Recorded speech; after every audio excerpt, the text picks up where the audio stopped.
Come here. Do you want to blow up a cow with an RPG?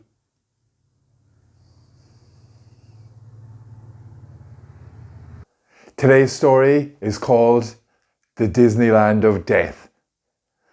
It takes place in Cambodia, in Phnom Penh, the capital of Cambodia, back in my backpacking days, maybe around 2007, 2008. And I call it the Disneyland of Death because they take you on a particular tour there, which is a tad unusual, let's put it that way. Okay, so the tour kicks off. An ex-secondary school in Phnom Penh. It was taken over by the Khmer Rouge, which was an extremely brutal regime, which took over Cambodia basically in the late 70s. They turned this particular school, S21, into a torture factory basically, where they tortured and murdered a lot of people, including some foreigners, some Westerners. The tour itself is interesting in a look at man's inhumanity to man kind of thing, but generally it would turn your stomach. So that was the first leg of the tour, the S21, the Torture Factory Secondary School. So then after the Torture Factory Secondary School, they take you on to the next step of the tour, which would be the killing fields.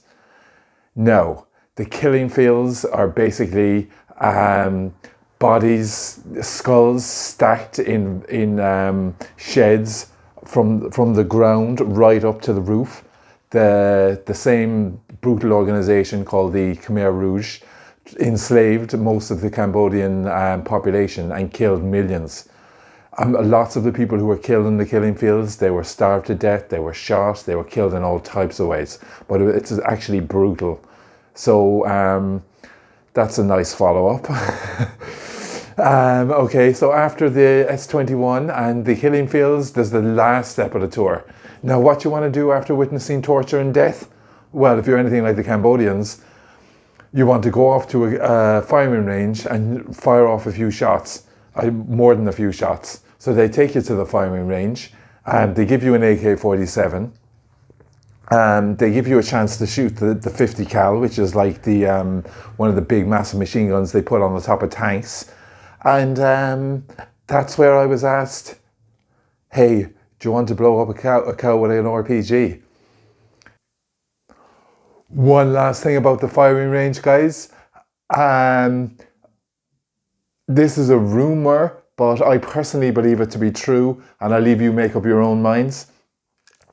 When I was there and I was talking to one of the tour guides after in a bar, after a few drinks, of the local brew, his tongue loosened a little and he started talking a little bit about some of the crazier things that were going on in Cambodia at the time. Cambodia is a beautiful country, but back in 2008 or 2007, it was the Wild West basically. Now, this particular story involves the diplomats from a warlike ex-Soviet state, and apparently these diplomats had been coming over to Cambodia and bribing the local officials to take prisoners out of the jail, and so they could shoot them with the 50 cal. And this guy went into detail about what exactly went on in this particular escapade, let's say. And it was quite brutal, but true, not true, I don't know, guys. I'll leave you make up your own minds, but I personally believe it was true. Subscribe if you want to hear more of these stories. If you have any questions, comment, of course. And yeah, I'll see you next time. Just one last thing. I run a tour company called rebelcitytours.com. We do tours of Cork, and we don't have any killing fields. We certainly don't blow up any cows with RPGs, but we give people memorable adventures, memorable experiences that they can treasure, just like the experiences I treasure when I was traveling the world. Okay, guys, thank you.